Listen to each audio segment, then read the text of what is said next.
ito ating sinisigaw, kaagapay ng bawat Pilipino. 702 DZAS, agapay ng sambayanan. 702 DZAS. Teka muna. Bago pumasok sa opisina, pakinggan muna ang Pro Tips.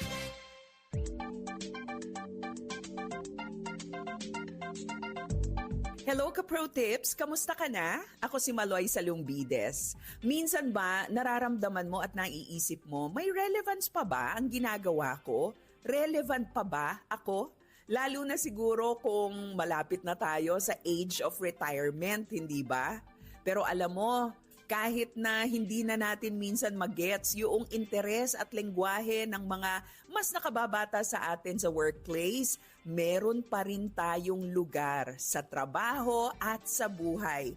Marami tayong matututunan mula kay Abraham. We know him as a man of faith, pero siya ay isa ring successful businessman. Siya ay warrior, mahusay na negotiator, intercessor at leader.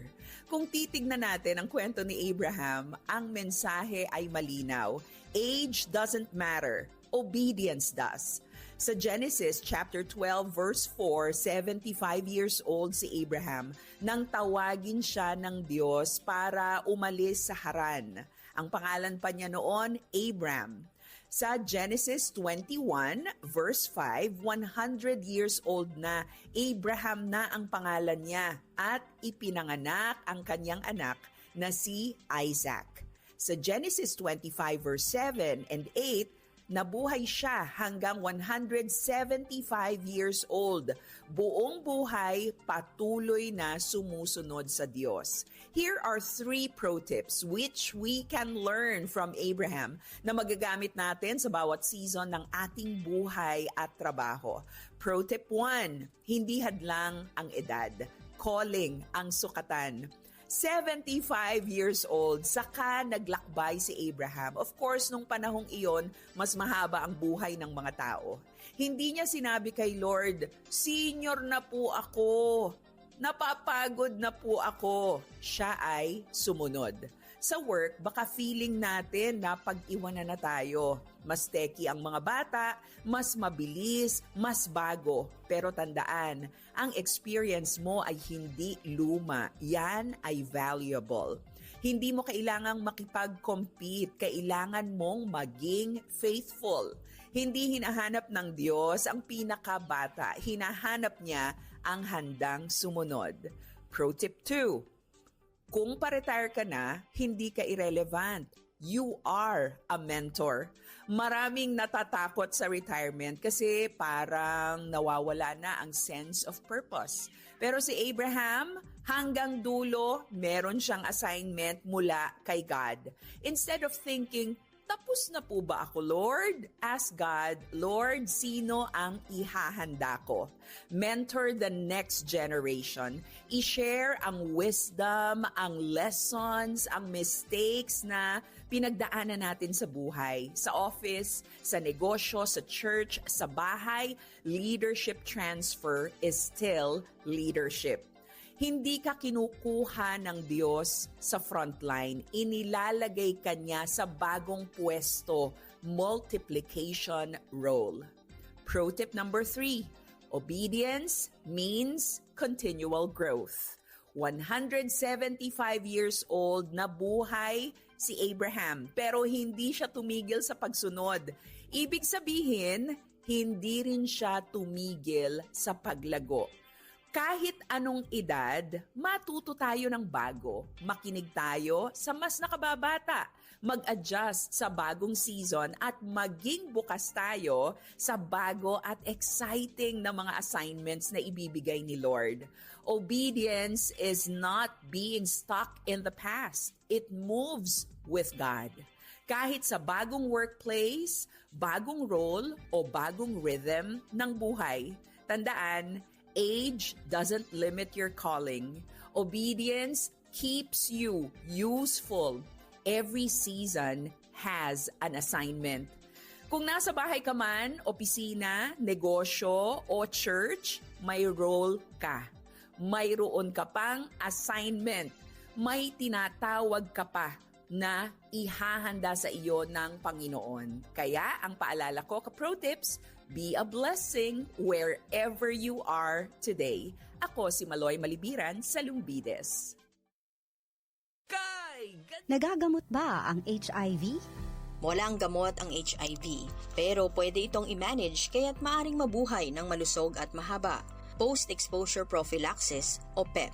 Ito naman ay para sa mga posibleng na-expose sa HIV. Ang post-exposure prophylaxis ay isang paraan ng short course ng HIV medication. Ginagawa ito within 72 hours or 3 days matapos ang exposure sa virus. Kung ikaw ay prescribed ng PEP, kailangan mo ng medication araw-araw sa loob ng 28 days. Matapos ang 4 to 6 weeks, kailangan nang magpa-test for HIV. Ang PEP ay hindi advisable na gamitin ng regular ng mga taong laging exposed sa HIV. Agad na magtungo sa pinakamalapit na healthcare provider para sa iyong kondisyon. Ang paalaalang ito ay hatid sa inyo ng Department of Health at ng Far East Broadcasting Company, Philippines. May pito o whistle ka ba sa iyong emergency kit? Alam mo ba kung paano ito gamitin para makahingi ng tulong?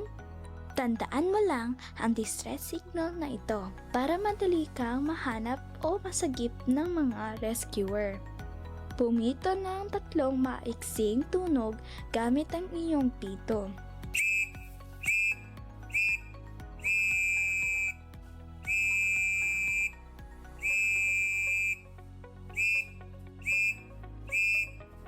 Pagkatapos pumito, ay maghintay kung may sasagot sa iyong distress call. Ulitin ang distress call hanggang ikaw ay sagutin o maltapuan ng mga rescuer. Ang 3 tunog ng pito ay pagsasabi na, I need help. Siguraduhin ituro ito sa iyong mga mahal sa buhay. Simpleng kaalaman para sa ating kaligtasan. Ang paalala nito ay hatid ng 1116 DXAS, your community radio. 1116 DXAS, your community radio. Kasama sa araw-araw, kakwentuhan ka agapay, kaibigan ka barangay. Ito ang radyo mo. 1116 DXAS, your community radio. 1116 DXAS, your community radio.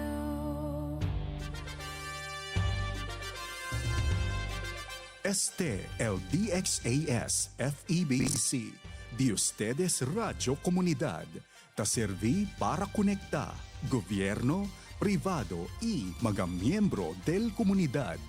DXAS 1116, de ustedes Radio Comunidad.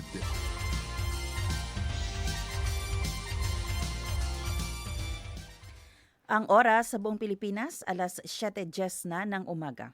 Alamin ang mga kaganapan at mga pinag-uusapan sa Zamba Sulta. Makibalita at makibahagi sa pagbabago at pag-unlad.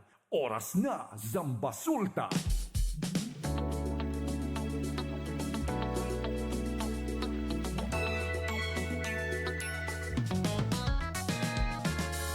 Isang maulan na umaga sa lahat ng ating mga tagapakinig. Good morning! Kumusta po kayo ngayong araw ng Biyernes? Kahit maulan, isang mapagpalang araw pa rin po sa lahat ng ating mga listeners ng ating radyo estasyon 1116 DXAS, your community radio. Maayong buntag sa tanan. Good morning, Zamboanga City, Zamboanga Sibugay, Zamboanga del Sur, Zamboanga del Norte. Good morning rin, Basilan, Sulu at Tawi-Tawi. Katal di aton tiyempo ali. Sa Putik, malakas na daw ang ulan. Sa East and West Coast, katal di aton tiyempo. Welcome po sa ating programang Oras na Zambasuta. At ngayon po ay araw ng Biyernes, Friday, February 6, 2026. Good morning sa lahat ng mga may lakad. Ingat po tayo ngayong araw na ito. Sa mga areas na signal number 1, Aki Adentro, Zamboanga Peninsula, mag-ingat po tayo. May mga paaralan na nagsuspindi na ng klase kahapon pa lamang. So, mga estudyante natin, may andaonde-onde.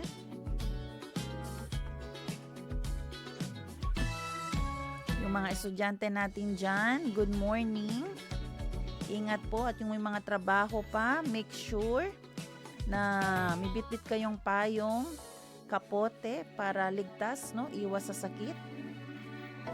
Oras natin alas 7:12 ng umaga. Muli kayo po ay nakikinig sa ating programang Oras na Zambasuta hanggang mamayang 8:30 ng umaga. Samahan niyo po ako para sa isa't kalahating oras ng balitaan, impormasyon at inspirasyon. Ako po ang inyong lingkod, Sara May Tulabing.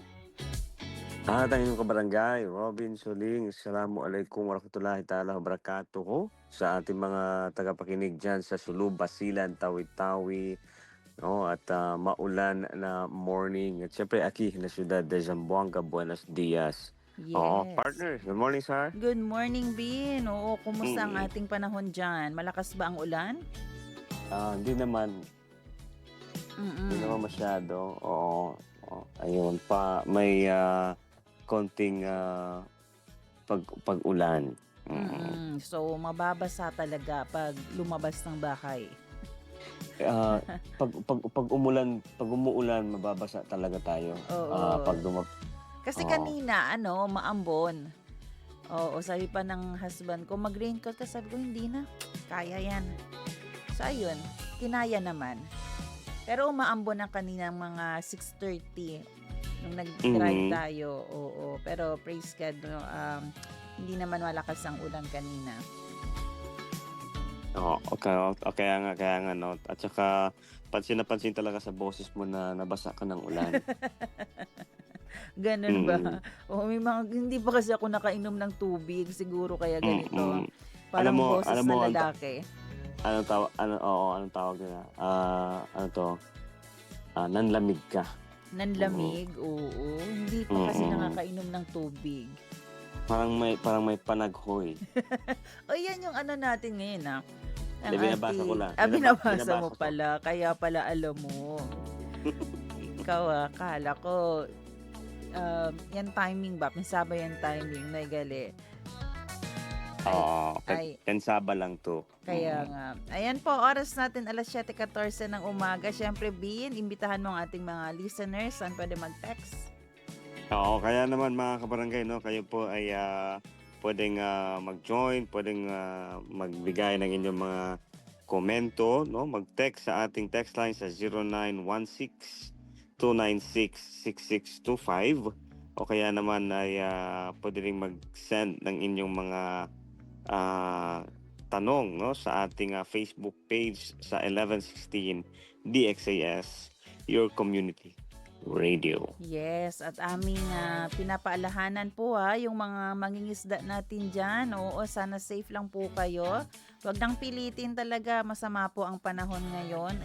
Alam nyo naman, ayaw na natin maulit pa yung nangyari, no, doon sa Alison. Although nung time na yun hindi masama ang panahon, pero yung pagkalubog, diba, yung pagkadisgrasya sa dagat, gulay-gulay lang muna siguro, no, Bin?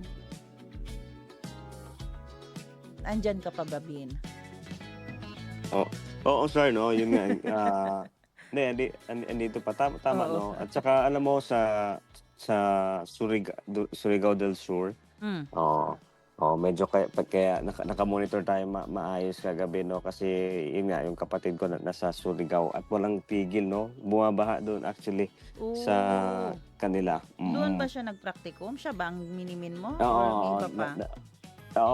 Wala na. Gusto mo, actually, tinuturing ko lahat ng tao na kapatid, no? Pero meron naman akong kapatid na Carnal. oo. By blood. Inborn, oo. Hindi. Siyempre yung kapatid ko, yung nagpo-practicum siya. Kaya medyo puyat din tayo nung naka-monitor din tayo kagabi sa kanya. Oo. Ayun. Kaya wag talagang ipilit, no? Sabi ko nga kasi sabi nila kay baka magjo-duty pa rin daw sila pag I mean huminang ulan. Pero yun, sabi ko wag na lang pilitin kasi Mahirap iba, na. unpredictable ang weather. Tsaka malayo ka pa sa kanya, 'di ba? Pag emergency, hindi naman tayo pwedeng agad-agad na makapunta doon. Kaya, wag na Oo. lang pong ipilit. Pupunta sana ako kagabi, no? Pero yun nga, Wow. wag na lang ipilit. Tama yun. Ayan. Oras natin, 7:17. Narito ang ating ulat panahon. Weather report.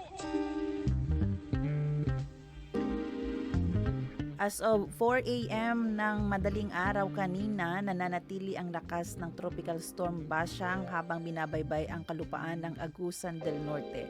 Ang sentro ng Tropical Storm Bashang ay huling namataan sa bisinidad ng Habonga, Agusan del Norte at may lakas ito ng hangin na nasa 65 km per hour malapit po sa sentro. Aabot naman ang pagbugso nito sa 90 km per hour at ang central pressure area ay nasa 1,000 HPA. Kasulukuyang galaw ay kumikilos ito ng pakanluran, hilagang kanluran sa bilis na 25 km per hour. Dito po sa Zamboanga Peninsula ay nag-issue na po ng Tropical Cyclone Bulletin number 15 na kung saan ay signal number 1 po ang Zamboanga del Sur, northern and central portions po ng Zamboanga del Sur. Signal number 1, Bayug, Kumalarang, Pagadian City, Tigbao, Lakewood, Dumingag, Mahayag, Molave, Josefina, Tambulig, Aurora, Ramon Magsaysay, Suminot, Midsalip, Labangan at Tukuran. Signal number 1 din sa northeastern portion ng Zamboanga, Sibugay. Ito ang Kabasalan, Diplahan, Buug at CI. Samantala, signal number 1 din ang eastern and central portion ng Zamboanga del Norte. Apektado dito, apektado ang Mutya, Pinyan, Polanco, Dipolog City, Dapitan City, Sibutad, Rizal, La Libertad, Salug, Leon, Postigo, Sindangan, Jose Dalman, Manukan, Pres Manuel Rojas, Katipunan, Sergio Osmeña, Senior, si Ayan, at Godod. Samantala, inaasahang mananatili ang kategoryang tropical storm si Bashang habang binabaybay nga ang Central at Western Visayas. Posible itong humina at maging isang tropical depression mamayang gabi o bukas ng umaga at tuluyang maging isang low pressure area sa linggo ng umaga, Pebrero 8. Dahil sa mga pagbabagong ito, pinapayuhan ang publiko at ang mga tanggapan ng disaster risk reduction and management na magsagawa ng lahat ng kinakailangang hakbang upang maprotektahan ang buhay at ari-arian. Ang mga taong naninirahan sa mga lugar na tukoy ng lubhang delikado sa mga panganib na ito ay pinapayuhang sumunod sa direktiba para sa paglikas at iba pang instruction mula pa sa lokal na opisyal.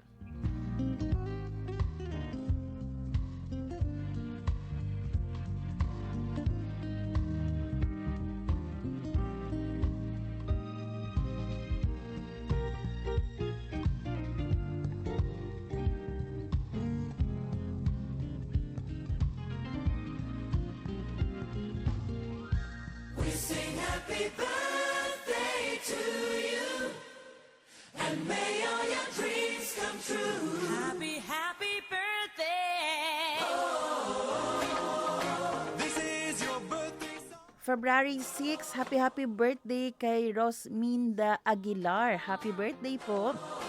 Kano-ano kaya ni Ate Rosminda si Kuya Nolly Aguilar? Bean. Yes, sir. Oo. Ayan, no? Live na live tayo. Dinig natin lahat ng oo. Eh, sige, okay. Nag-iisa lang yung birthday celebrant mo, ha. Mhm. Ako happy birthday belated kahapon, no, kay kung hindi ako nagkakamali kahapon kay Yomi. No. Oo, happy birthday kay Yomi at sa ito naman ngayong araw na to, no. Oo. Ayan, hello kay Kiameng. Shout out kay Kiameng. Good morning. Pumapasok ba sa mic? Oo. Oo. Ayan, Ayan. sige. Wag lang sabihin ng password kay naririnig ko. Naririnig Ay, mo. hello. Birthday ni Feby, no? Good morning. Oo, good morning kay Feby at good morning din kay Catherine Matarul Dimerin. Oo, kay KB Madison at ayan, oo, kay Auntie Elena Kwe, no? Hello kay ayun, happy birthday sa kanila. Ayan, happy birthday po sa inyong lahat and God bless you.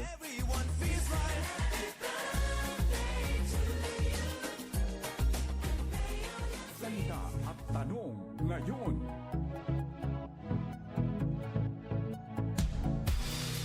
Ang ating salita ngayong umaga, lament. Sa Filipino, panaghoy. Natsyabakano, lamenta o lyura. O sa Bisaya, pagsubok.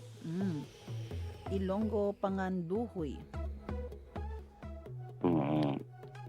Ayan, no. So far, hindi ko, Hahanapin mo pa.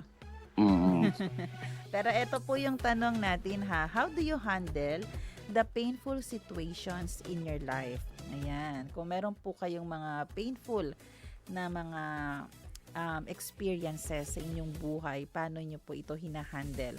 Sabi po sa Lamentations 2:11, my heart is poured out on the ground. Sabi po ito ni Jeremiah, because children and infants faint in the streets of the city. Sa Tagalog, namumugto ang mga mata ko sa kaiiyak. Bagbag na bagbag ang aking kalooban. Matindi ang pagdadalamhati ko dahil sa kapahamakang sinapit ng aking bayan. Nakahandusay sa mga lansangan ang mga bata at ang mga sanggol. Meron isang story ng isang 10-year-old na bata. Ang pangalan ay si Mercy. Alam mo, medyo kawawa to si Mercy kasi nga nung bata siya, yung papa niya ay namatay dahil sa sakit na AIDS. Pero that time, yung father niya, iniisip pa nga parang na witchcraft siya, no? So, pero namatay pala ang papa dahil sa AIDS.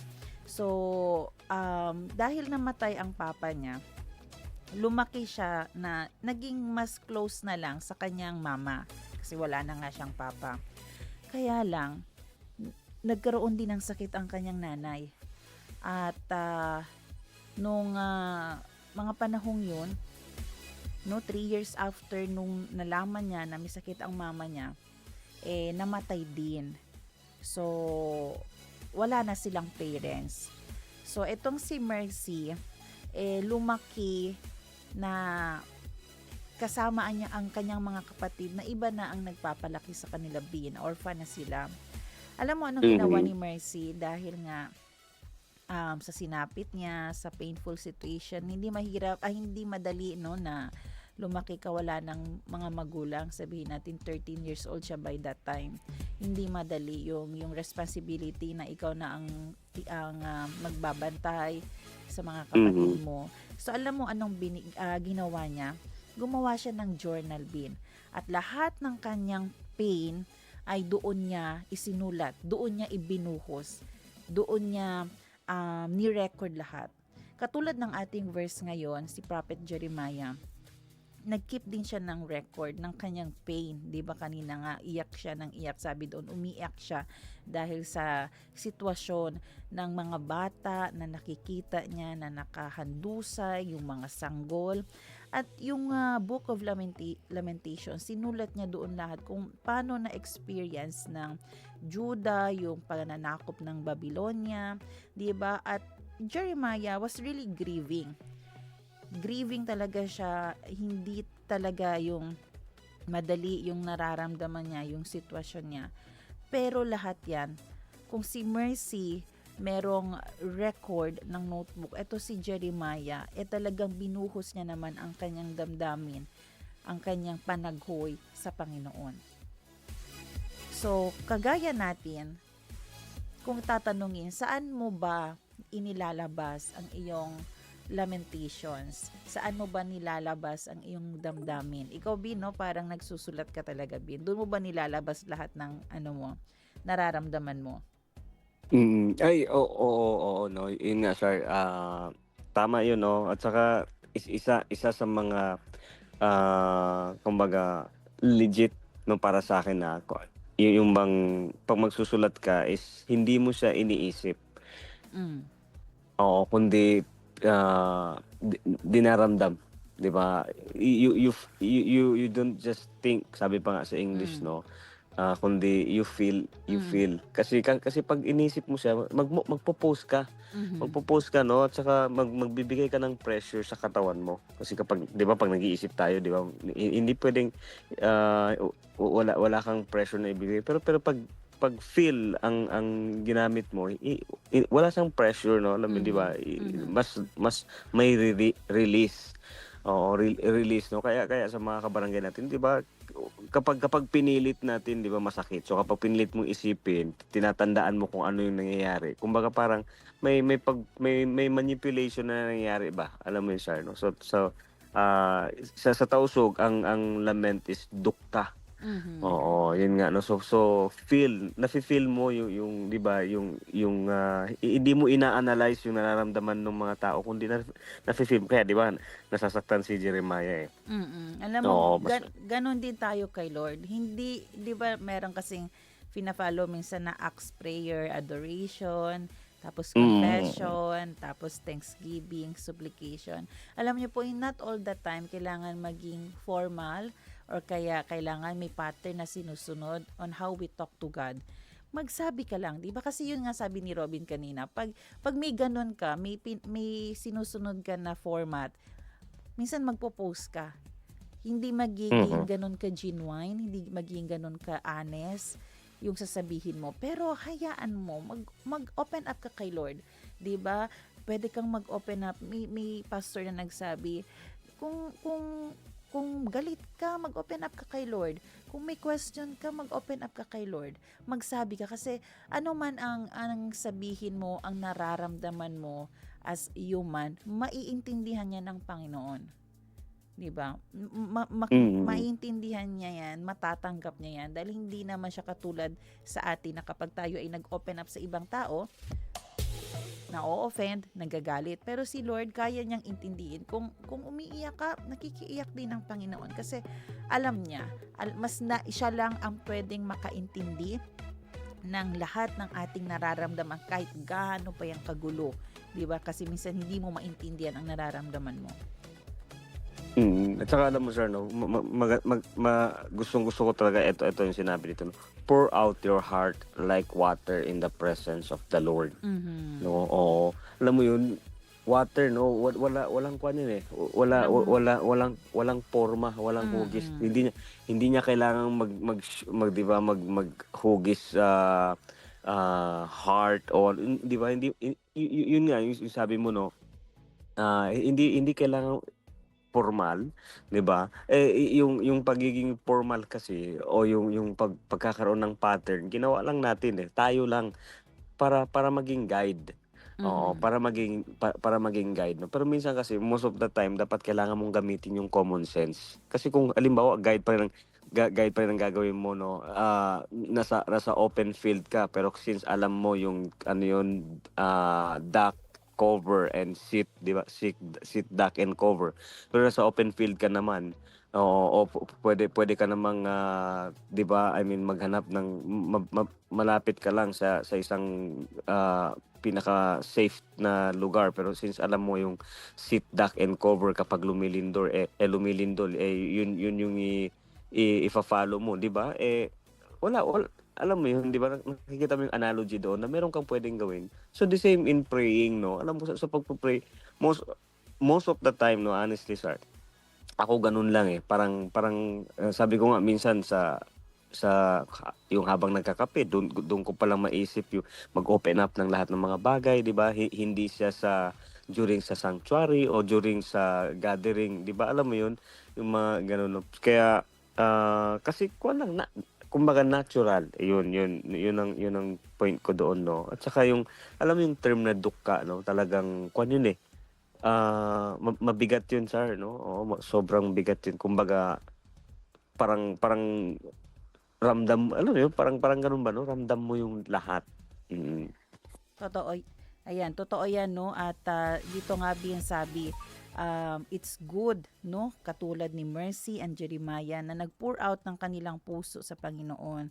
So, tayo din po, we are invited na mag-pour out din sa Panginoon. Lalo na Bino kasi pag hindi nakakapag-open up, masyadong mabigat. Pero susubukan nyo po na i-open up sa Panginoon lahat ng inyong nararamdaman. Although God permits such pain, pero always remember, He grieves with us.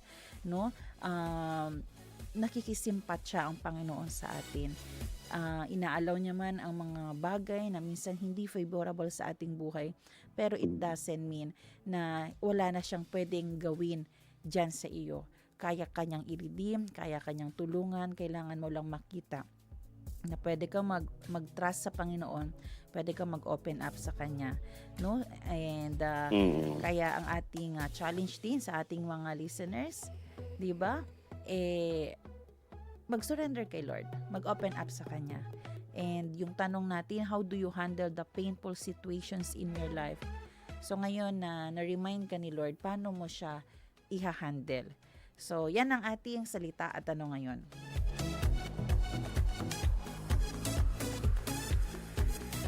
Zambasulta Balita. Oras natin mga kaibigan, alas 7:33 ng umaga. At para po sa ating mga balita, nag-anunsyo ng suspensyon ng klase kahapon ang ilang munisipalidad dito sa Zamboanga Peninsula dahil nga sa masamang panahon na dulot ng Tropical Storm Bashang. Ayon naman sa ating nakuhang information, kanselado po ang pasok sa lahat ng antas ng Dumingag, Lakewood, Tigbao, Josefina, Molave, Kumalarang, Lapuyan, Tambulig, Gipos, Dumalinaw, Labangan, Dinas, Tukuran at Mahayag. Inaasahang madaragdagan pa ang listahang ito, no? At kaya po inaating tinatawagan na kayo po ay dumiretsyong magtanong din sa ating mga eskwelahan. Pinapayuhan ang mga mag-aaral at mga magulang na manatiling nakatutok sa mga opisyal na anunsyo ng inyong mga lokal na pamahalaan para sa mga karagdagang impormasyon. Samantala, patuloy ang pag-iingat na ipinapayo sa publiko lalo na sa mga lugar na madaling dahain o tamaan ng landslide. Zambasulta Balita. Muling ipinaliwanag ni Secretary to the Mayor Celso Lobregat na sumusunod lang sa health protocols ang lokal na pamahalaan ng Zamboanga sa kung papaano ipoproseso ang mga katawan ng missing passengers na mare-recover ngayon ng mga otoridad. Ito ay matapos may mga pamilya na hindi nagustuhan ang desisyon ng mga otoridad na agad na dadalhin sa processing facility ang mga katawan na makikita at agad na ililibing. Ayon kay Lobregat, ito ay dahil sa estado na mahirap nang makilala o hardly recognize ang katawan ng mga biktima maliban na lamang kung may mga ID itong nasa katawan. Dahil dito, hindi maaaring isagawa ang agarang pagproseso ng soko sa pier para sa kapakanan ng kalusugan at dignidad ng mga biktima. Ang lahat ng mga labi ay inilalagay sa body bags at agad na dinadala sa processing center sa Talabaan. Sa ilalim ng kaayusan ng City Health Office o CSO at SOCO, ang mga pamilya ay papayagang makita ang kanilang mga mahal sa buhay pagkatapos lamang ng opisyal na proseso sa mas angkop na pasilidad sa Talabaan. Nilinaw ng pamahalaan na mayroon ng nakahandang sementeryo na aprobado ng Department of Health o DOH at patuloy ang pakiusap ng lokal na pamahalaan sa publiko para sa kooperasyon at pag-unawa habang tinatapos ang maselang prosesong ito. Zambasulta Balita.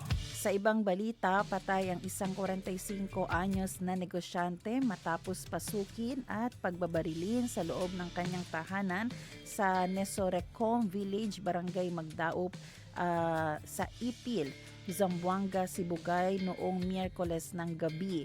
Kinilala ng mga otoridad ang biktima na si Madonna Muhammad Sablani, isang byuda at may-ari ng lokal na negosyo. Base sa ulat ng pulisya, naganap ang krimen sa pagitan ng alas 7:30 hanggang alas 7:40 ng gabi noong Pebrero 4. Nasa loob ng kanyang bahay sa Nesorecom Village Subdivision ang biktima nang biglang magpaulan ng bala ang dalawang hindi pa nakikilalang sospek.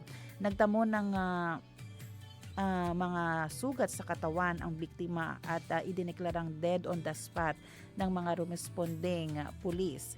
Ayon sa mga saksi, mabilis na tumakas ang dalawang salarin sakay ng isang pulang motorsiklo patungo sa direksyon ng Karatig Bayan ng Titay. Agad na naglungsad ng hot pursuit operation ang kapulisan ng Ipil upang tugisin ang mga sospek. Nananawagan ang mga lokal na otoridad sa publiko na makipagtulungan sa kanila. Ang sinumang may impormasyon tungkol sa mga sospek o kinaroroonan nito ay pinapayuhang makipag-ugnayan agad sa pinakamalapit na himpilan ng pulisya. Zambasulta Balita. Matagumpay na nailigtas ng Philippine Coast Guard ang dalawang mangingisda matapos pasukin ng tubig ang kanilang bangka sa karagatan sakop ng lalawigan. Ito noong lalawigan ito noong Miyerkules ng gabi, Pebrero 4. Ayon sa ulat ng Coast Guard Substation, nakaranas ng malalakas na alon ng mga biktima habang naglalayag sa bisinidad ng Barangay Baluno, Isabela City.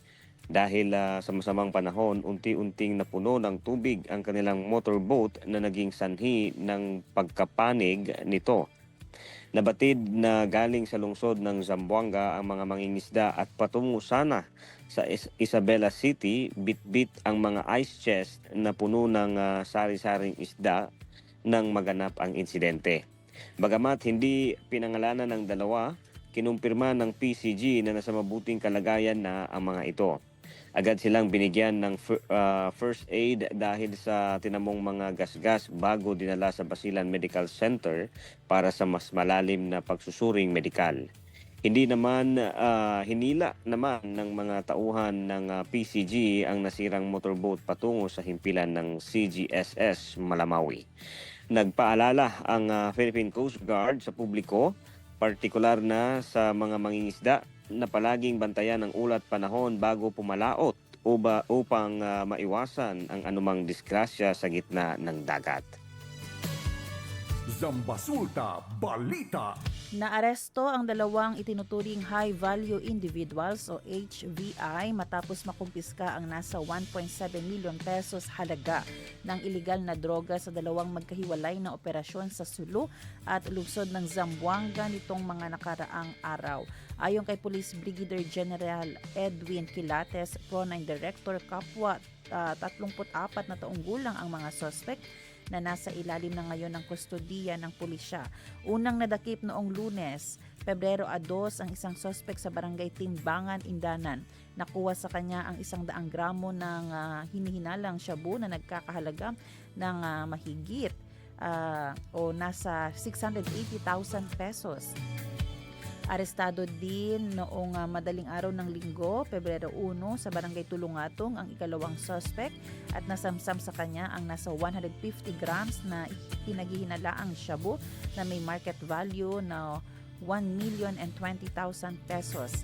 Ang mga operasyon ay isinagawa ng pinagsanib na pwersa ng pulisya, Philippine Drug Enforcement Agency o PDEA, 100 Infantry Battalion at Naval Intelligence Security Group. Samantala, inihahanda na ang mga kaukulang kaso laban sa mga suspect. Zambasulta Balita. Nagbabala ang Securities and Exchange Commission o SEC sa publiko laban sa pamumuhunan sa kumpanyang BG Wealth Sharing Limited.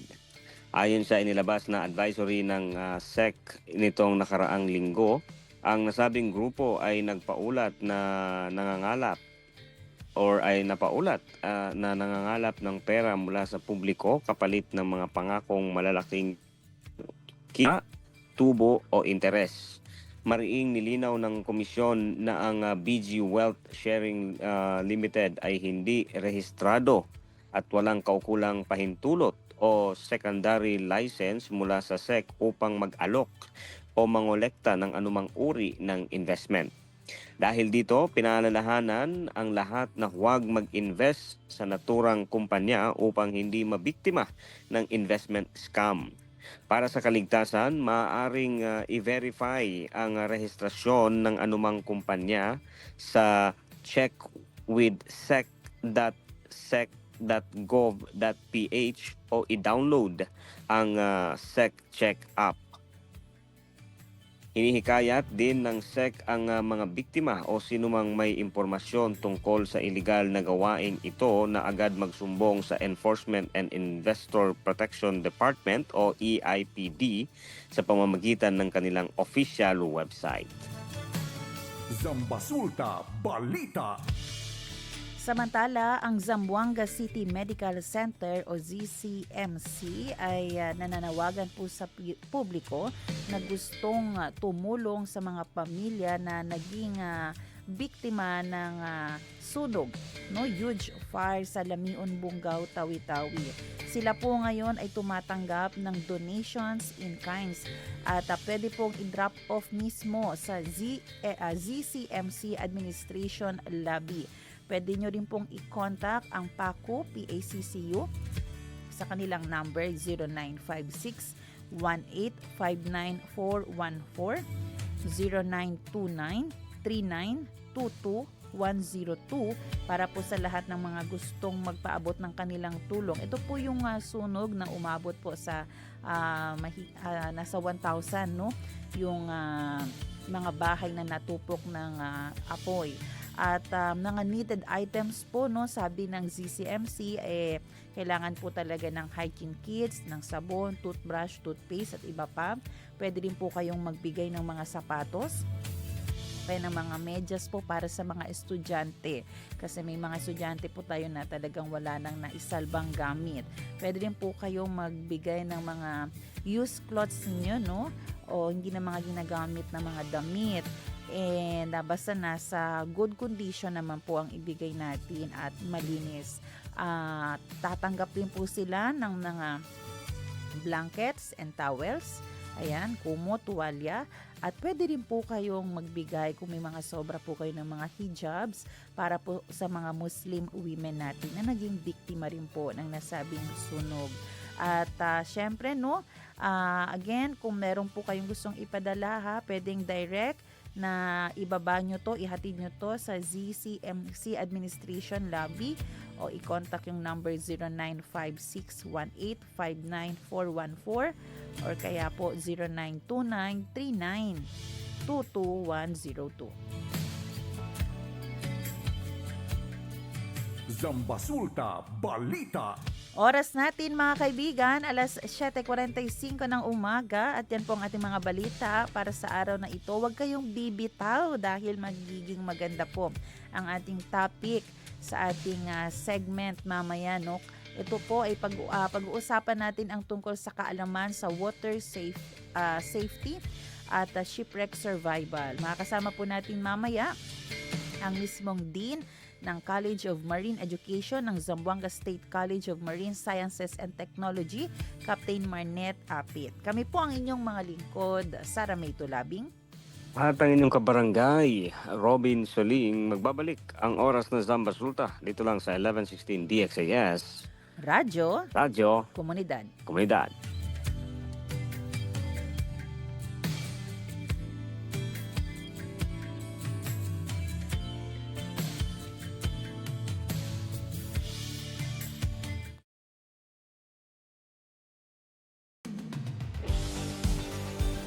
Pakinggan ang mga kwento ng nagbagong buhay sa pamamagitan ng mensahe ng pag-asang mula kay Hesukristo. On air, online, at on the ground. Ito ang The FEBC Report.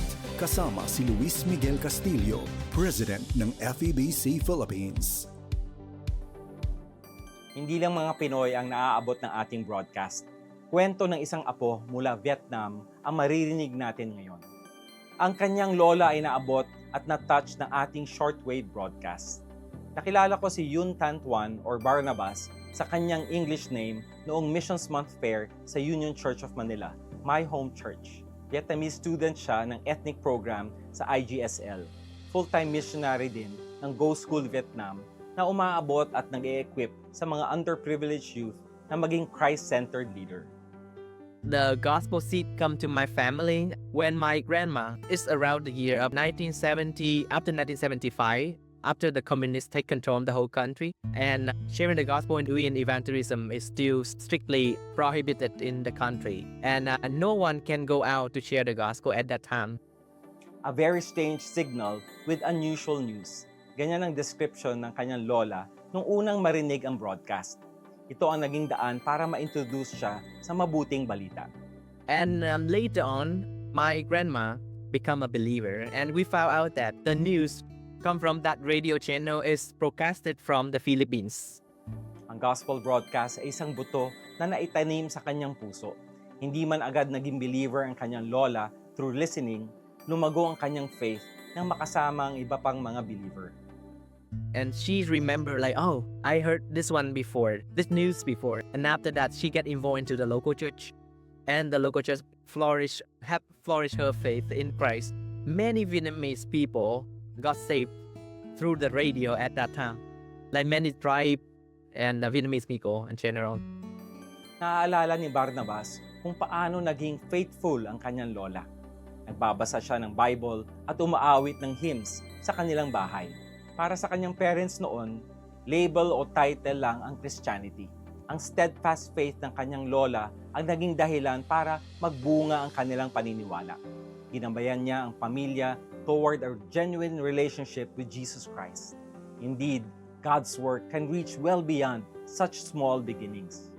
Sa Pilipinas, higit 40 ethnic languages ang inaabot ng ating shortwave broadcast. Ang ilan sa mga ito ay targeted sa Vietnam.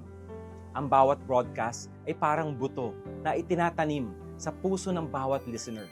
At ang mga tumatanggap sa pananampalataya ay makakapagtanim na rin sa iba. Gaya ng nangyari sa pamilya ni Barnabas. Sa kabila man ng persecution and political restrictions, we take heart, for Jesus has overcome the world.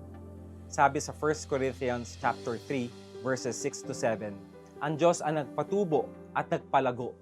Hindi ang nagtatanim o nagdidilig ang mahalaga, kundi ang Diyos, sapagkat Siya ang nagpapatubo at nagpapalago.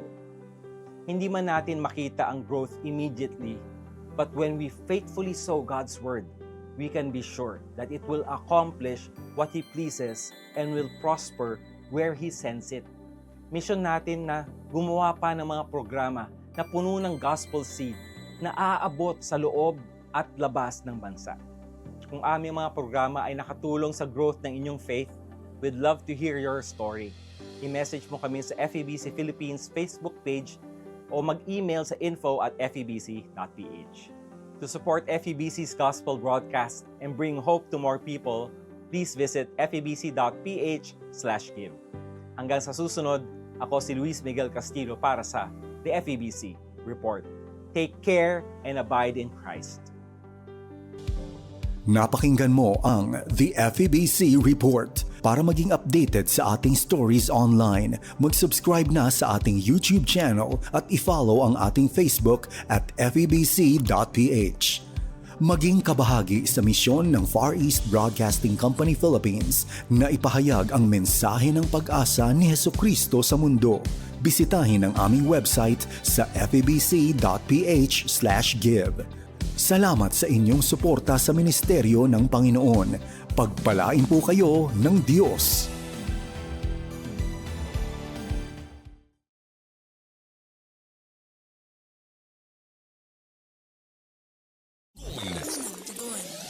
Serbisyo Publikong Aksyon. Ang sunog ay isa sa mga mapaminsalang kalamidad. Kaya nitong tupukin ang mga ari-arian, wala rin itong alinlangan sa pagkitil ng buhay. Narito ang ilang tips para makaiwas sa sunog. Iwasan ang electrical overloading sa tahanan. Tanggalin din sa plug ang mga kagamitang elektrikal, gaya ng TV at plancha matapos itong gamitin. Tiyaking walang tagas o leak ang mga stove o LPG sa inyong bahay. Ilayo ang mga bata sa mga bagay na madaling magdiyab gaya ng posporo, kandila at lighter. Siguraduhin hindi nila maaabot ang mga ito. Huwag iwang nakasindi ang mga kandila o katol. Laging i-check ang mga linya ng kuryente sa tahanan. Agad ipaayos sa electrician kung may pinsala. Maglagay ng mga numero ng fire department sa inyong cellphone o telephone directory. Sa panahon ng bagyo at sakuna, iba pa rin ang alisto at handa. Paalalang hatid ng himpilan ng Far East Broadcasting Company Philippines.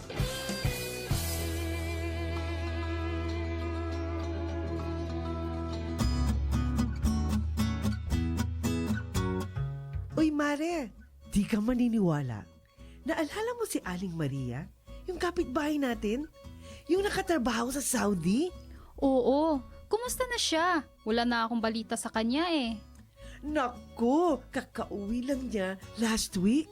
Tapos sabi niya, may kilala siyang recruiter.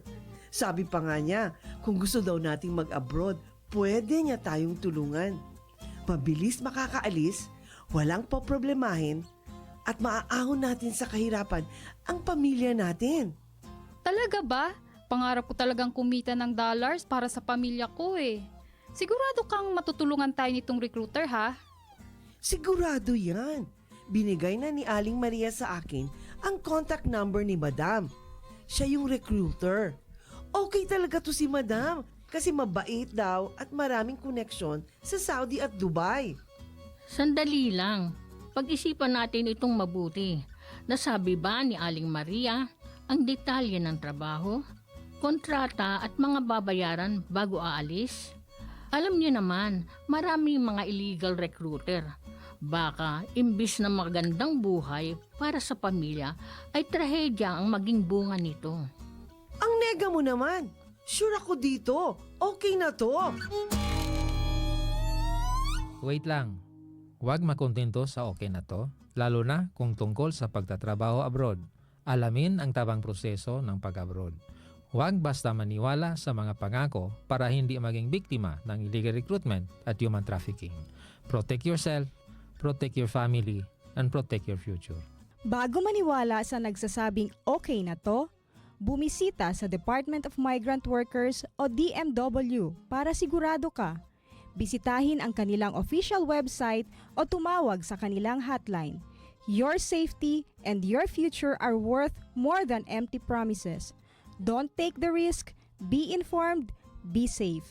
Ang paalalang ito ay hatid ng Department of Migrant Workers Region 9 at ng 1116 DXAS, your community radio.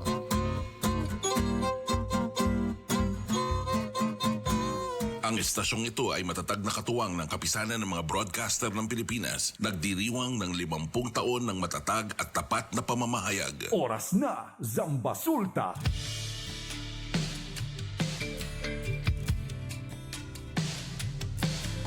At nagbabalik ang oras na Zambasulta. Kayo pa rin po ay nakikinig sa 1116 DXAS, your community radio. Muli ako po ang inyong lingkod, Sara May Tulabing. Ang DXAS ay isa sa mga himpilan ng Far East Broadcasting Company at kasapi sa kapisanan ng mga broadcaster ng Pilipinas. Ang FEBC ay isang non-profit, non-commercial at donor-based radio station. At dahil po sa katapatan ng ating Diyos at sa inyong partnership, tayo ay nagpapatuloy sa paghahatid ng mabuting balita ni Kristo. Inaanyayahan naman namin kayong maging bahagi ng ating radio ministry. Pwede nyo pong iscan ang ating QR code o kaya ay mag-deposit sa ating bank accounts para sa inyong donasyon. At para ma-acknowledge namin ang inyong donation ay magpadala po kayo ng mensahe sa amin. Muli, maraming salamat sa inyong partnership at God bless.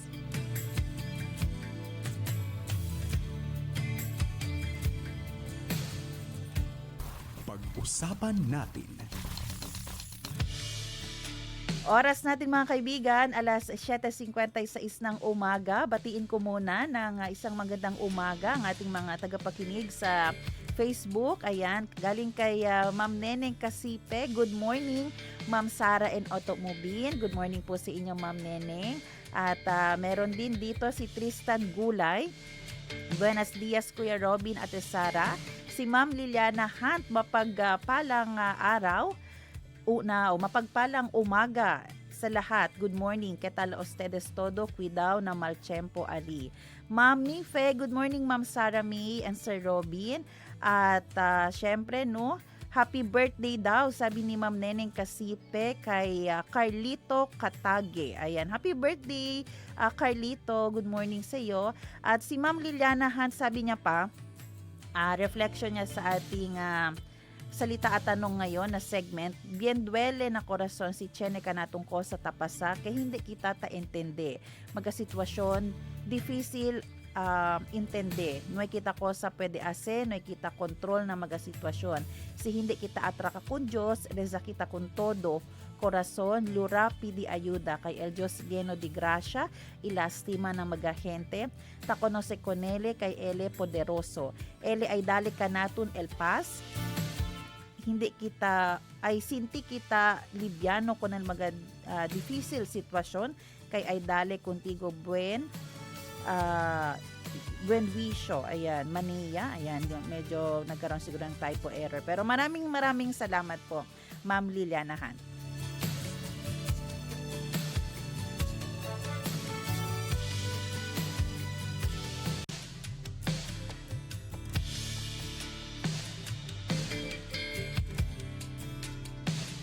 Ngayong umaga, ayan po, pag-uusapan po natin ang tungkol sa kaalaman sa water safety at shipwreck survival. Alam naman po natin na noong nakaraang linggo nga, medyo naging mainit ang usapin tungkol sa kaligtasan sa dagat matapos ang insidenteng kinasasangkutan ng isa sa mga barko ng Allison Shipping. Sa gitna po ng kaba at pangamba ng marami nating mga kababayan na madalas ngang naglalakbay pa rin, mahalagang alam natin kung ano po ang gagawin bago pa man mangyari ang mga hindi inaasahan. Ngayong araw tatalakayin nga po natin ang tungkol sa water safety and shipwreck survival at mula sa mga dapat nating hanapin bago po sumakay ng barko hanggang sa kung papaano mananatiling buhay kung sakaling, pero wag naman po in Jesus name na magkaroon ng emergency sa gitna ng laot. Kasama natin ngayon ang isang eksperto at siya po ang Dean ng College of Marine Education ng Zamboanga State College of Marine Sciences and Technology, Captain Marnet Apit. Ma'am, good morning po sa inyo. Welcome po sa ating program.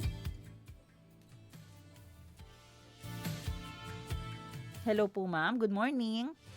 Hello ma'am, good morning. Ayan, muli po ma'am, maraming salamat po Captain for accepting our invitation po dahil alam nyo po napapanahon po talaga na mapag-usapan ito ngayon para po mapanatili nating safe ang ating mga passengers, lalo na po yung mga laging umuuwi from Zamboanga City, Holo, Basilan and vice versa. So eto nga po ma'am ang ating unang katanungan, paano nga ba ano ba dapat ang gawin before getting on pagsakay po sa isang barko? Ano po yung mga importanteng mga safety things na dapat po i-check ng isang pasahero? Okay. So, syempre pag after ng you buy ticket, ganun. So, kailangan may masabihan ka na from friends or families or loved ones na you are kailangan sabihan mo na sino yung kumbaga kailan ka darating or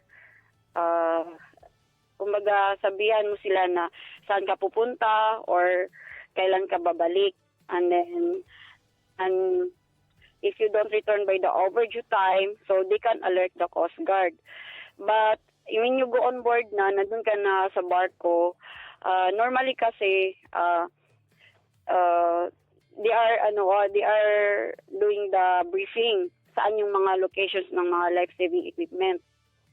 If that's so, walang briefing, so ikaw na mismo yung hahanap saan yung mga life-saving equipment. So, so syempre, so aware din yung mga muna saan ka pupunta, kailan ka babalik, so that ma-monitor nila kung dumating ka ba or wala. Ayan po, napakahalaga po ng sinabi niyo po dahil may narinig nga ako na testimony na kaya talagang positive yung itong nangyari last time, no? Naging positive yung family na talagang nakasakay kasi nga may update lagi yung kanilang kamag-anak. So mahalaga po pala pag tayo ay sasakay ng barko, una sasabihin mo anong barko ang sasakyan mo, anong oras aalis, ano ang expected na time na darating para kayo ay laging namomonitor, di ba po ma'am? Yes po ma'am. Importante po yun. May masabihan po kayo so that they can monitor. At gusto ko rin po yung sinabi nyo kasi no, whether we like it or not, sometimes may mga briefing, minsan wala talagang briefing nangyayari. So dapat ikaw na passenger, ikaw na maghahanap kung saan nakapwesto yung life jacket at yung mga iba pa. Ano bukod po ba ma'am sa life jacket, meron pang mga ibang saving tools na dapat silang alam o dapat sana bit-bit nila? Yes po, meron po mga life ring, life wrap, yun, life ring, yung circle na parang kulay orange, yun, pwede po yun.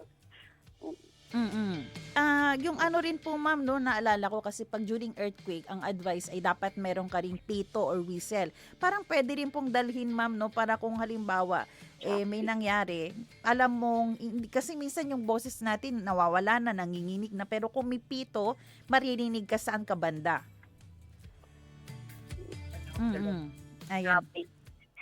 Ayun, medyo may challenge tayo sa ating signal, no? Ganyan po, Captain Pete, okay na po ba ang ganito signal?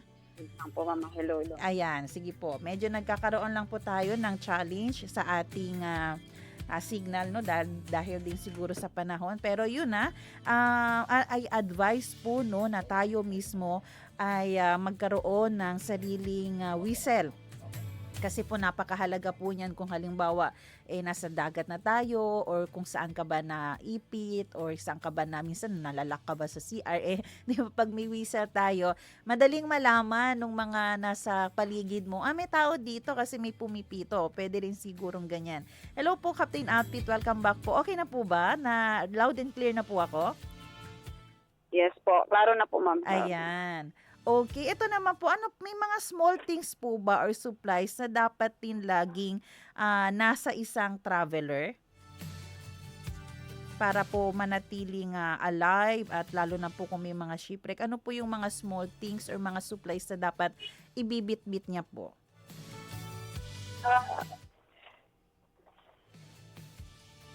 So if you are on the water, you are nearly invisible to rescuers, no? So you need to bring this like whistle, waterproof flashlight. Na magagamit mo yan during night time or a small LED light only way to a rescue boat will spot you. And then during sunny day, so yung mirror, flash the mirror. So yun po is makikita po ng pilots high above. So kahit pilots makita po yan. So and then personal water pouches, then tools, multi-tools or knife, ID and cash, and above all prayers. Yun po. Kasi hindi tayo marunong magdasal. Hirap kaya lang natin magdasal. Yan ma'am. So Yun yung mga bagay po. Tandaan po natin yung mga small things na dapat priority natin na dinadala. Especially po yung ID, no? Halimbawa, mawalan ka ba ng, bigla po kayong mahimatay ba bigla or ano ba mangyari, no? For some reason, importante rin po yung ID. At maganda po yun. Yung sabi nga ni Captain Apit, isa rin sa pinaka-tool na dapat lagi mong dala yung prayer, no? Eto po, what about po pag during emergency? Pag sinabi po nga, you need to leave the ship, halimbawa po may ganyang announcement na ano po ang dapat unang gawin ng ating pasahero at ano naman yung mga dapat wag nang gawin ng ating mga passenger. Pag sinabing you are abandoned, so the first 60 seconds is crucial po yon. So kailangan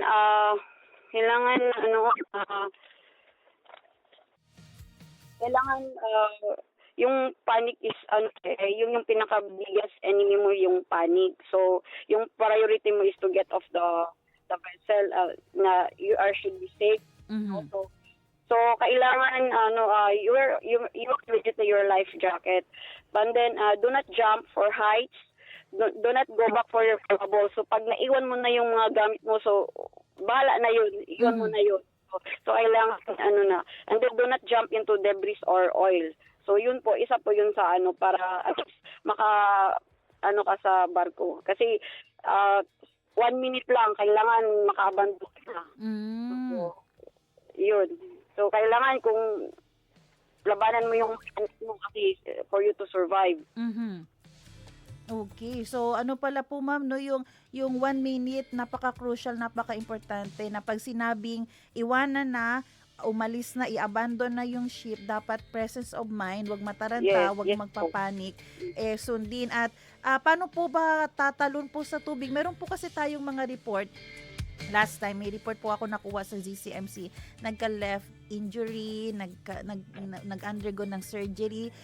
Siguro po, may tamang position po ba paano tatalon sa tubig na hindi po masasaktan ng ating katawan? Mm-mm. Hello? Ayan po. Hello po, Captain Apit. Okay po ba yung signal natin? Ayan, medyo challenging po talaga. Pero, ayan po, yung tanong ko po kanina. Oo. Yan po. Ganyan po, Captain. Okay po ba? Okay po, ma'am. Clear na po, clear. Opo. So, yung sabi nyo po kanina, iwasan yung may mga debris at doon sa mga area ng dagat na may oil. Huwag po doon tatalon. Bakit po? Ano po ang, halimbawa po pag sa oil, mahirapan pong lumangoy, no? Yes po. And then do not jump from heights. So, kasi baka... Hello? Opo. Ayan po. Naririnig po namin kayo. Oo. Ayan. Okay. So, eto naman po. Bakit po hindi maganda na lumangoy? Hello po, ma'am? Ayan, sige po. Oras natin mga kaibigan, alas 8:09 ng umaga. Oo, dapat matanong talaga natin to kay Ma'am Med dahil maganda po ito, no? Itong ating topic ngayon. Alam nyo po, marami po kasi sa atin ang sumasakay ng barko pero medyo hindi po natin alam ano yung mga gagawin during emergency. Good thing, no, kung alam natin ang gagawin, pero what if talaga walang alam, kaya maganda po ma-discuss po natin ito. So kanina sinabi na nga, no, ilan sa mga sinabi ng ating guest na dapat alam natin yung mga small things na meron tayo sa ating bag na dapat nandun yan lagi para for emergency reason o for emergency situation. Diba? Yun yung mga importante na meron ka, like yung ID mo, yung whistle mo, dapat may maliit ka rin pala na knife, no? Kasi nga for emergency kailangan mo. And then may mga nabanggit pa siya kanina. So hopefully po, no, yan yung mga bibit-bitin natin.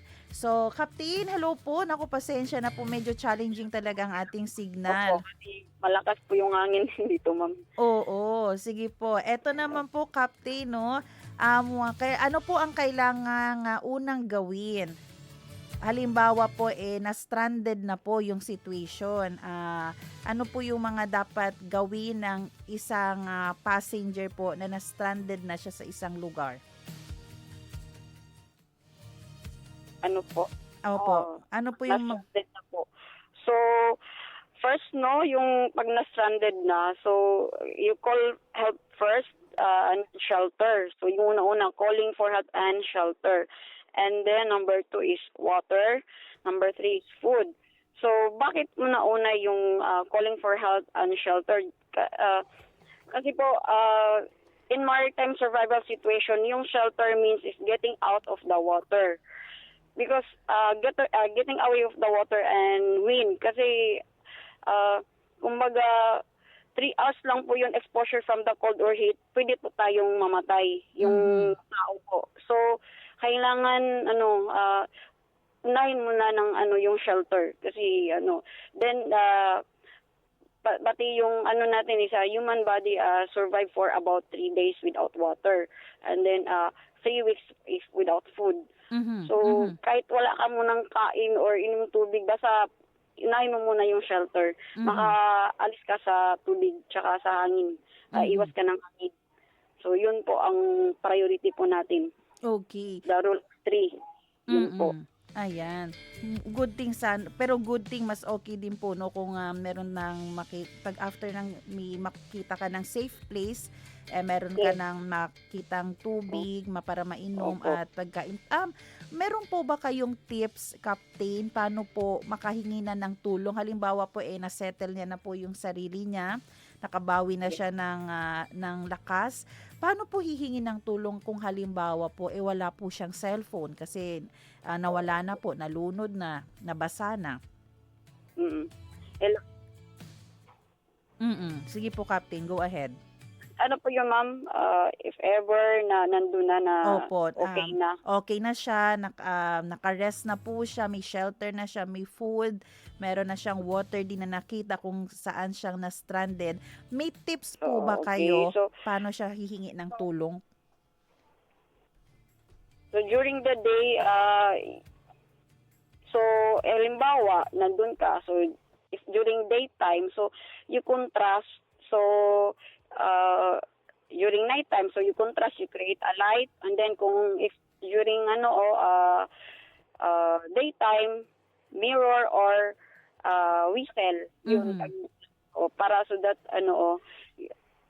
easy ka lang mahanap. Kasi parang kumbaga, parang needle ka na hinahanap ng mga rescuer, so iko-contrast mo yung nighttime tsaka daytime. So, or create a fog or smoke, ganun. Okay. Opo, may nakita din po ako dati. Pero may nakita din po ako dati, Captain, no, ang ginagawa, consider po ba ito, yung parang maghahanap po siya ng area na wala masyadong, halimbawa, napunta ka sa forest, o kaya sa islam, maghahanap ng area, yung madaling makita ng helicopter or ng eroplano, tapos parang maglalagay ng salitang word na help.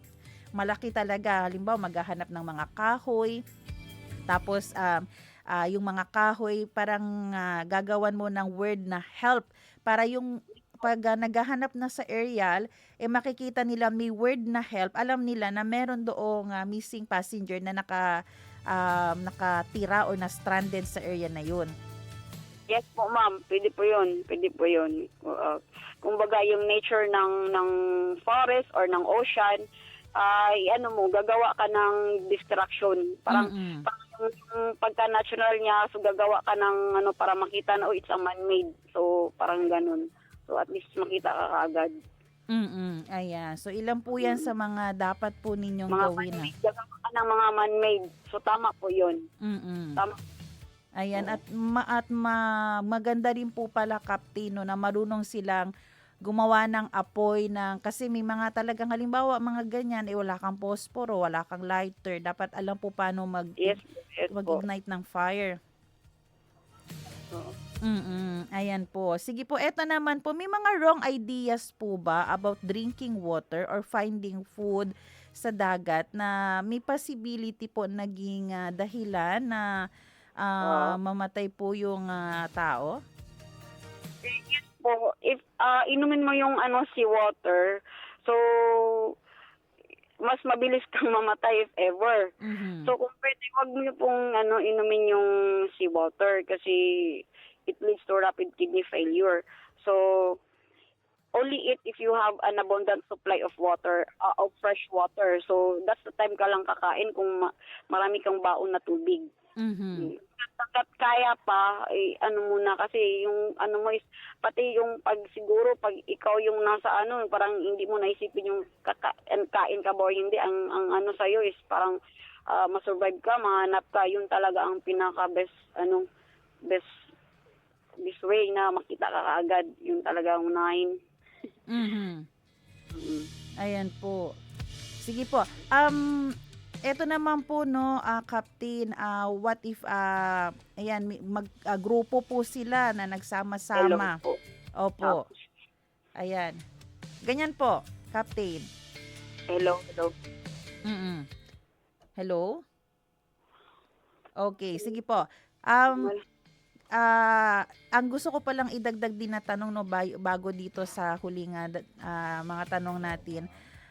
Yung mga tubig, halimbawa, walang tubig, pero may nakita po kasi ako diyan sa mga yan sa television, 'di ba? Kahit madumi yung tubig, pero kung i-boil mo lang siya, pakuluan mo siya, ayan, at I think magiging safe na siya para inumin. Maganda rin yung mga tubig ulan, hopefully sa mga panahong 'yan may tubig ulan, pwede rin natin. Pero kung may apoy na kayo, ayan, pwede nyong pakuluan ang tubig para may mainom po kayo. Kasi nga, hindi talaga safe inumin yung tubig dagat. Ayan. Sige, Captain.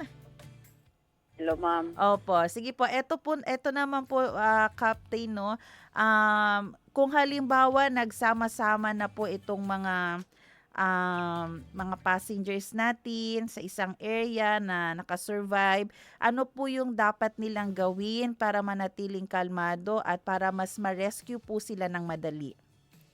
Okay, yes po. So, ito po yung minsan yung mahirap kasi lalo na pag ang mga kasama mo is hindi nagko-coordinate. So, importante po talaga yung coordination. So, it works as a coordinate team rather than a collection of terrified individuals. The chances of risk increase exponentially. So, kumbaga, should the people with strong social bonds survive longer? So, kumbaga, kung mas the more na nag-coordinate kayo or team kayo, so mas lalo kayong, mas survive kayo. So, at least, you group as 6. So, so that, hello. Go ahead po. Sige po, naririnig po namin kayo. Bale, you group as 6 o yun, possible na po yun. When you group as 6. Ayan po. So, hindi rin po advisable, Captain, na mag-isa na lang ako, nakakainis tong mga kasamahan ko dito.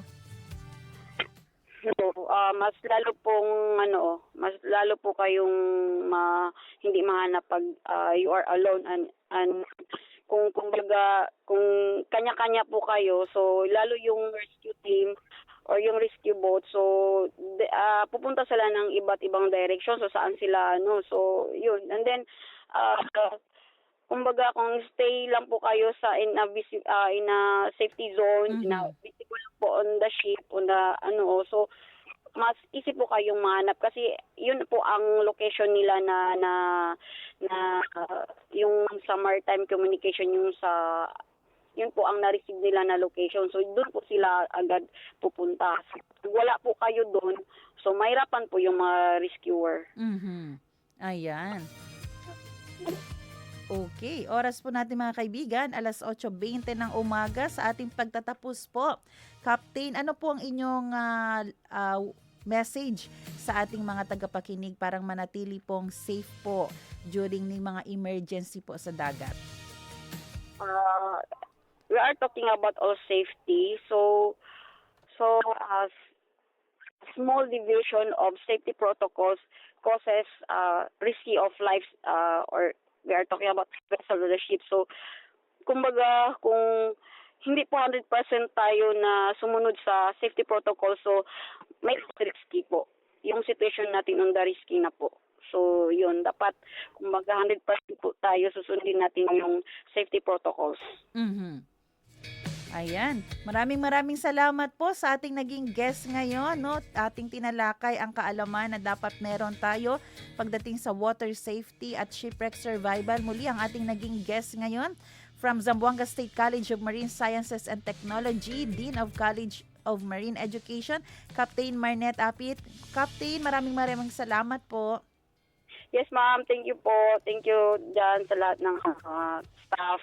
Thank you for inviting me for the speaker, and thank you. Good morning. Ayan, good morning po at good morning sa lahat ng ating mga tagapakinig. Kaya muli po dapat po bago pa lang sumakay ng barko, alam na natin ang mga dapat na meron tayong bitbit at mahalaga na i-check din natin yung integrity ng barko. O yan din yung pinakamahalaga. 'Di ba? Minsan kasi mas mura dito o kaya mas mabilis itong maglayag. Pero meron bang tinatawag na integrity yung barko. So i-check din po natin 'yan.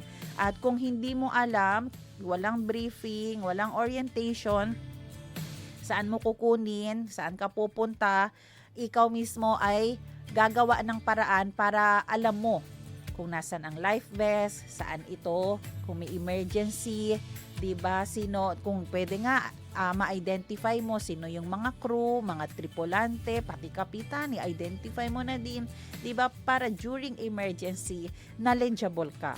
Alam mong may stock knowledge ka, alam mong may pwede ka nang gawin, alam mo nang paano iligtas ang iyong sarili.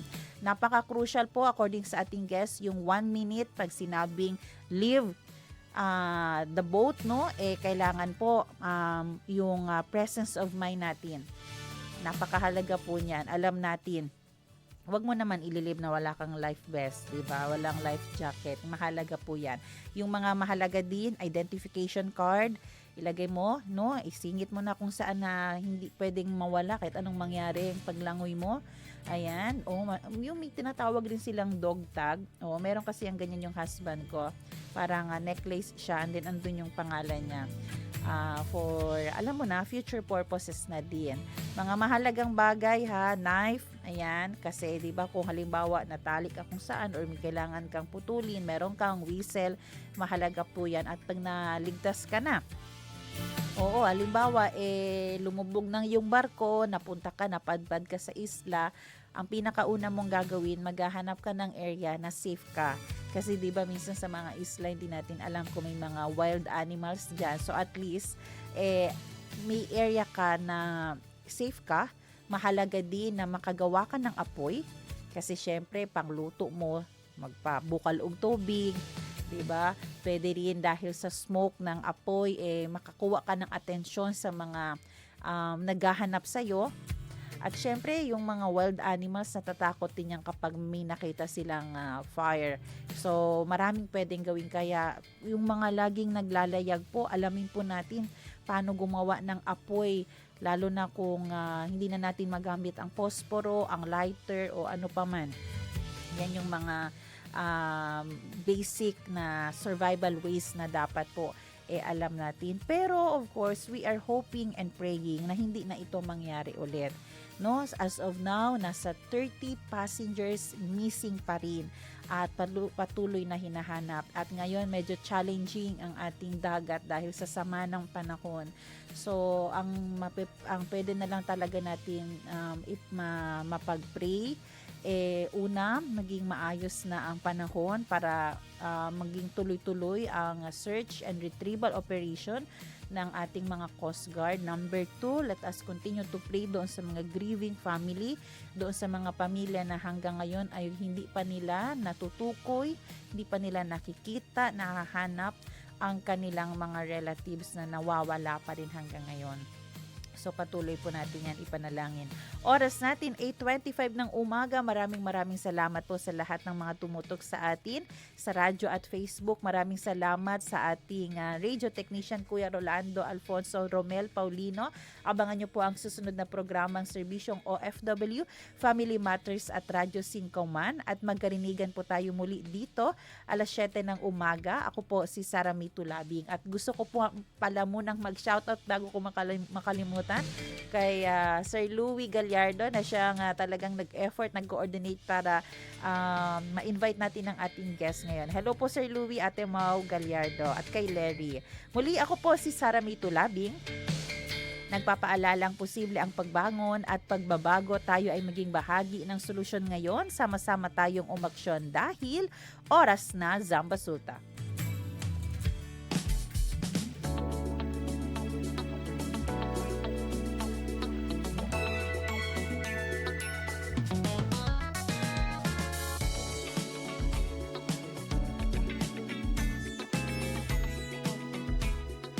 Oras na Zambasulta. Inyong napakinggan ang programang Oras na Zambasulta. Para sa mga komento, mensahe o suhestyon, tumawag o mag-text sa 0916-296-6625 o sa 0998-844-1410. Ano ang kailangan gawin kung posibleng na-expose sa HIV virus? Agad na kumonsulta sa healthcare provider. Maaari kang bigyan ng post-exposure prophylaxis o PEP treatment kung ang exposure ay within 72 hours o 3 days.